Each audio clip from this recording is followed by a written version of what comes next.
ಅದು ಕೂಡ bridge come garage 450 lakh, 4.5 ಕೋಟಿ. ಆಮೇಲೆ ಅದೇ ಪ್ರಕಾರ ಇನ್ನು ರಸ್ತೆ ಕಾಮಗಾರಿಗಳು 3 ಕೋಟಿ, 4 ಕೋಟಿ, 1.5 ಕೋಟಿ, ಈ ರೀತಿ ಸುಮಾರು 40 ಕೋಟಿಗೆ ಇವತ್ತು ಅಡಿಗಲ್ಲು ಹಾಕಿದ್ದೇವೆ.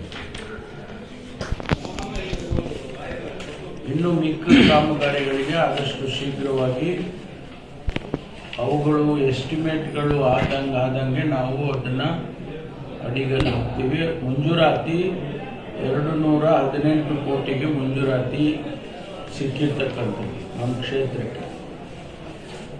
ಮುಂದೆ ಬಡ್ಜೆಟ್ನಲ್ಲಿ ಯಾವ ರೀತಿ ಹಣ ಬರುತ್ತೆ ಅದನ್ನು ನೋಡ್ಕೊಂಡು ಮುಂದಿನ ವರ್ಷದ ಬಡ್ಜೆಟ್ನಲ್ಲೂ ಕೂಡ ನಮಗೆ ಹೆಚ್ಚು ಹಣ ಅಂದರೆ ನಮಗೆ ಬೇಕಾದಂಥ ಕೆಲಸ ಕಾರ್ಯಗಳಿಗೆ ನಾವು ಕೇಳಿದ್ದೇವೆ.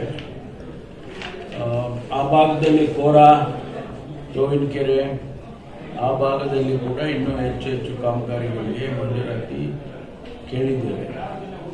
ಇನ್ನು 178 ಕೋಟಿ ಇದರಲ್ಲಿ ಈ ವರ್ಷದಲ್ಲಿ ಇರತಕ್ಕಂಥ ಬಾಕಿಯಲ್ಲಿ ಆ ಭಾಗಕ್ಕೂ ಕೂಡ ಕೊಟ್ಟಿದ್ದೇವೆ.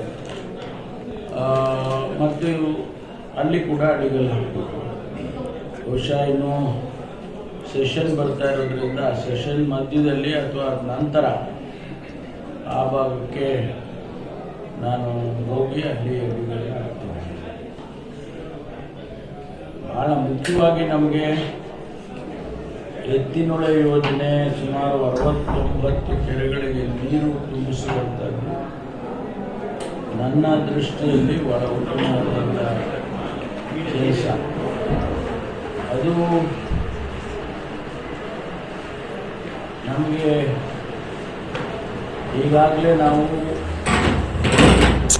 ಮಲ್ಟಿವಿಲೇಜ್ ಸ್ಕೀಮ್ನಲ್ಲಿ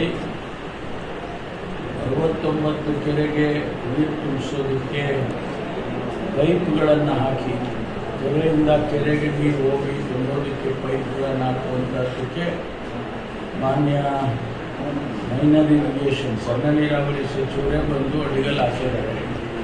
ಆ ಕೆಲಸ ನಡೀತಾ ಇದೆ. ಇನ್ನು ಮೇಜರ್ ಇರಿಗೇಷನ್ ವತಿಯಿಂದ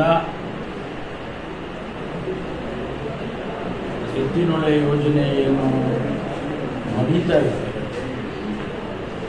ಅದು ಸುಮಾರು ಈ ವರ್ಷದ ಮಳೆಗಾಲಕ್ಕೆ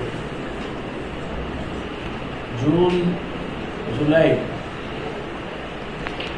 ಹೆಚ್ಚು ಕಡಿಮೆ ಅರಸೀಕೆರೆಗಂತೂ ಬರುತ್ತೆ.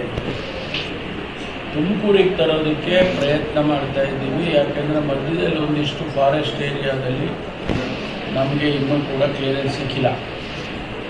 ಕೇಂದ್ರ ಸರ್ಕಾರದ ಕ್ಲಿಯರೆನ್ಸ್ ಸಿಕ್ಕಿದರೆ ಈ ವರ್ಷದ ಮಳೆಗಾಲದಷ್ಟೊತ್ತಿಗೆ ನಮಗೆ ತುಮಕೂರಿಗೂ ಕೂಡ ನೀರು ಬರೋ ಸಾಧ್ಯತೆ ಇದೆ. ಆದರೆ ಅದೊಂದಿಷ್ಟು ಹೆಚ್ಚಿರೋದ್ರಿಂದ ಅದನ್ನು ನಾವು ಪ್ರಯತ್ನ ಮಾಡ್ತಾ ಇದ್ವಿ. ಈಗಾಗಲೇ ನಮ್ಮ ನೀರಾವರಿ ಸಚಿವರು ಮಾನ್ಯ ಡಿ ಕೆ ಶಿವಕುಮಾರ್ ಅವರು 2-3 ಬಾರಿ ಕೇಂದ್ರ ಸಚಿವರನ್ನು ಭೇಟಿ ಮಾಡಿದ್ದಾರೆ. ನಮಗೆ ಅದು ಕ್ಲಿಯರೆನ್ಸ್ ಸಿಕ್ಕಿದ್ದ ತಕ್ಷಣ ಆ ಕೆಲಸನೂ ಪ್ರಾರಂಭ ಅದು ಕೆಲಸ ಪ್ರಾರಂಭ ಆಗಿ ಅದು ಮುಗಿದ್ರೆ ತುಮಕೂರಿಗೆ ನೀರು ಬರುತ್ತೆ. ಇಲ್ಲಿಂದ ಮುಂದಕ್ಕೆ ಕೊಟ್ಟಿಗೆಗೂ ಇದಕ್ಕೆ ಕೋಲಾರ ಮತ್ತು ಚಿಕ್ಕಬಳ್ಳಾಪುರಕ್ಕೆ ಹೋಗಬೇಕು. ಅದಕ್ಕೀಗಾಗಲೇ ಕ್ಯಾಬಿನೆಟಲ್ಲೂ ಕೂಡ ಎಕ್ಸ್ಪ್ರೆಸ್ ಅಂದರೆ ಪೈಪ್ಲೈನ್ ಹಾಕಿ ಮೊದಲು ಅಲ್ಲಿ ಕೊಟ್ಬಿಡಿ ಆಮೇಲೆ ನೀವು ತಗೊಳ್ಳಿ ಅನ್ನೋ ಥರ ಚರ್ಚೆ ಆಗಿದೆ. ಅಂದರೆ ಆ ಕಡೆಯಿಂದ ಕೊಟ್ಕೊಂಡು ಬನ್ನಿ, ನೀರು ಬರೋದಾದರೆ ಅಲ್ಲಿಂದ ಕೊನೆಯಿಂದ ಕೊಟ್ಕೊಂಡು ಬನ್ನಿ. ಸೊ ಅದೊಂದಷ್ಟು ಚರ್ಚೆ ಆಗಿದೆ. ಅದು ನೀರು ಬರುವ ಸಂದರ್ಭದಲ್ಲಿ ಆ ತೀರ್ಮಾನಗಳಾಗ್ತದೆ.